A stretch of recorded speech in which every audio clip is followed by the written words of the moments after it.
bukas ay tatanungin ko kayo kung ano ang masabi nyo sa akin bilang guro nyo.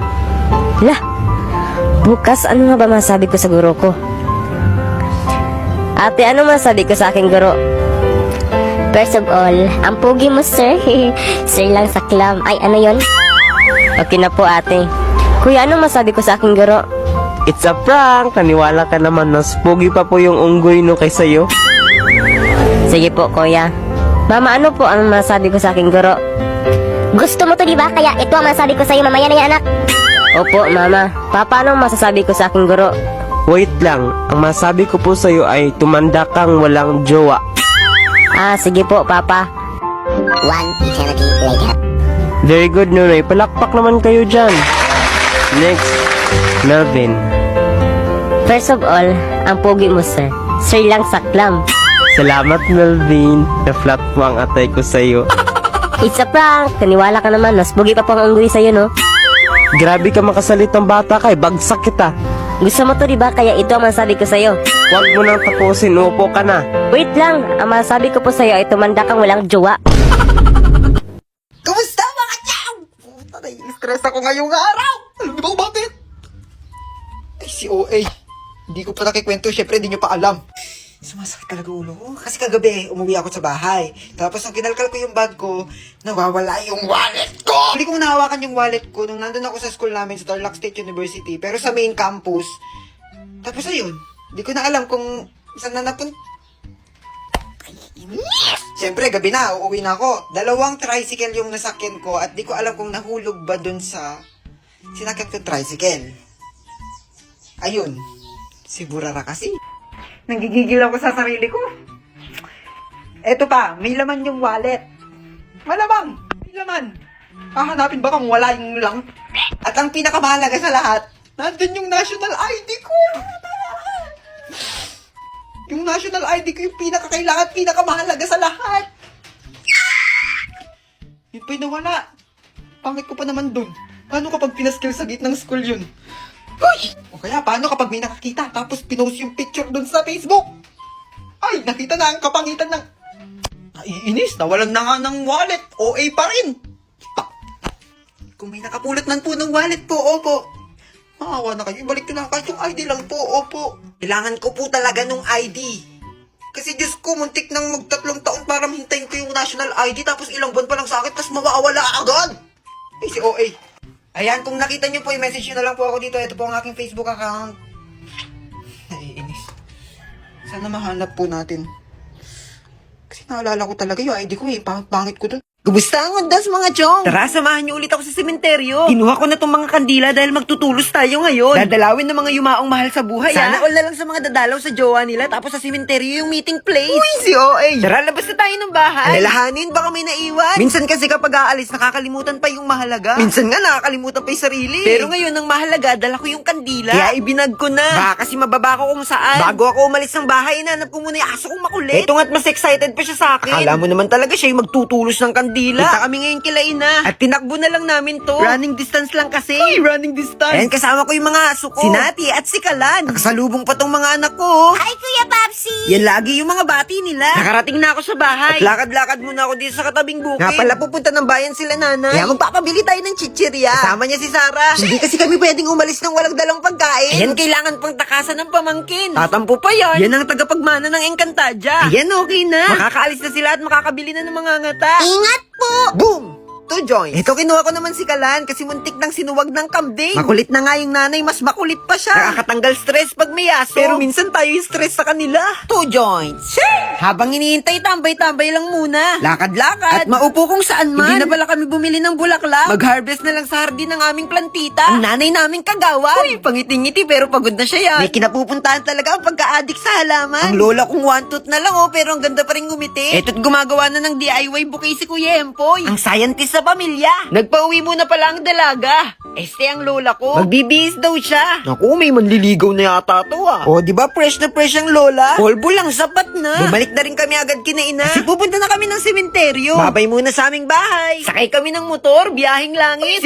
Dito sa barangay, puro green ng paligid. Gandang nakikita, di ba? Pero mas maganda ang barangay kung walang chismosa. Tapos ang maikling paglalakbay. Nakarating na kami sa sementeryo. Sobrang daming tao ngayon. Kumpara nung nakaraang taon. Ngayong taon kasi hindi na required yung face mask. Dati kasi bawal pumasok ng walang face mask. Pumunta na kami sa puntod ni Lolo. Kasi magtutulos na tong lola ko. Miss na miss niya na yan. Ayan, tatambay muna kami buong pamilya dito. Alas 4 ulit kami pumunta. Para hindi na mainit. Magtutulos na rin kami. Uy, parang happy birthday naman. At syempre, dahil gutom na, kain na ng chichirya. Bibigyan ko sana si Lolo. Kaso baka mas gusto niya yung alak. Alam niyo ba, meron ditong nakaipon na kandila? Inipon yan ng lola ko. Uy, si OA. Nakakabis naman mag-ipon ng ganito. Yung tipong padamihan pa kayo ng kaklase mo. Yung after long weekend, payabangan kung sinong mas marami. O, di ba puro lang kami kain ngayon? Grabe, nabusog na ako sa chichirya. Pumunta naman kami sa harap. Dito sa tabi ng misa. Dalaw naman kami dito sa isa naming lola. Baka kasi kami yung dalawin eh. Hi po pala sa kanila. O, ayan, ginabi na kami. Mas masaya talaga yung undas ngayong taon. Kumpara nung mga nakaraan. Kasi wala nang pandemic kaya nakakabisi-bisita na rin. Ayan, nagpicture na kami ni Lolo. Kasi uuwi na rin kami. Akay-akay ko na si Lola pa uwi. Babay na muna, Lo. Eh kayo, kumusta ang undas nyo? Kwento nyo naman. Hanggang dito na muna. Tuloy ang buhay. Bye-bye.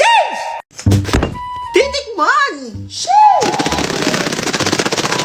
Diyos ko Maria, nabudol na naman ang pasneya. Wala na, zero na. Wala na ako pera eh. Nakascroll ko sa TikTok. Napabili na naman ako nito. Isang box ng Coco Cream Bar. Anong gagawin? Titikman! Pasneya, bubuksan! Gamit ang gunting? Buksan na natin.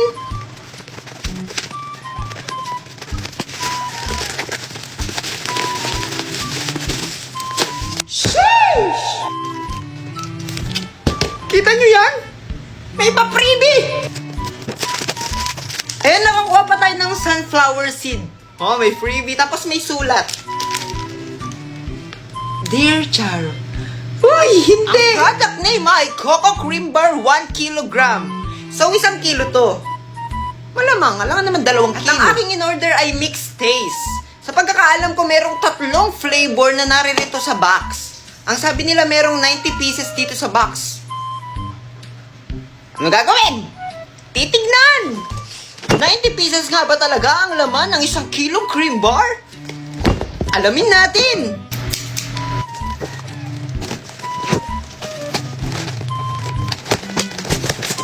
Sheesh! Dami! Pero nilagay ko siya ulit sa box kasi bibilangin eh. Bakit mo kasi binuhos?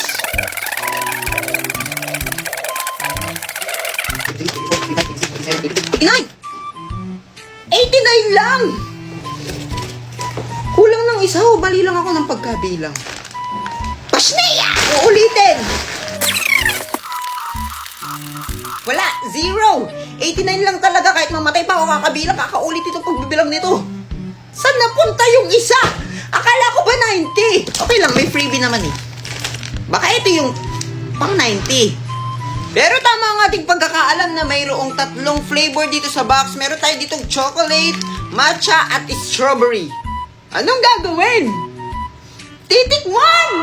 Colorblind ba ako? O pares lang talaga yung balot nitong dalawang to? Ito kasi chocolate, ito strawberry. Pero yung chocolate para siyang mas dark na red kaysa dito sa strawberry. Ay, ewan. Basta tikman. Unahin natin tong matcha.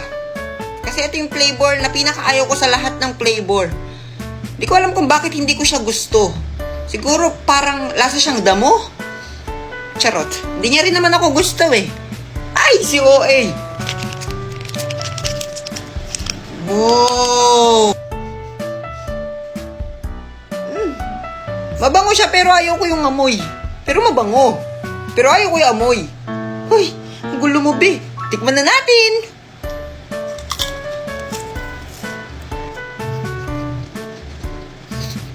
Uy, favorite ko na pala yung matcha. Uy!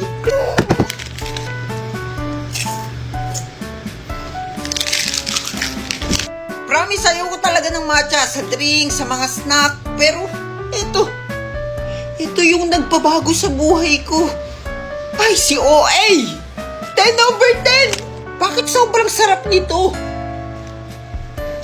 Bakit? Pangalawa nating titikman ay strawberry. Save the best for last. So, favorite ko kasi ang chocolate. Kaya sa strawberry muna tayo. Sheesh! Nasira siya siguro dahil sa pagkakaalog-alog ko kanina. Kasi ako eh. Ito na, tikman na natin. Sobrang sarap din nito. Bakit? Bakit lahat masarap? Pero siguro yung rate ko sa kanya 9/10. Ito naman tayo ngayon. Dito tayo sa flavor na hindi ko kailanman pagsasawaan. Chocolate! Sheesh! The best talaga tong chocolate. 10/10. Pero sa tatlong flavor na to, kahit favorite ko ang chocolate, winner sa akin tong matcha. Kasi sobrang sarap. Nabudol man tayo pero sobrang sulit sa sarap nito. Kaya ano pang hinihintay nyo? Bili na. Nasa Yellow Basket yan. Sheesh!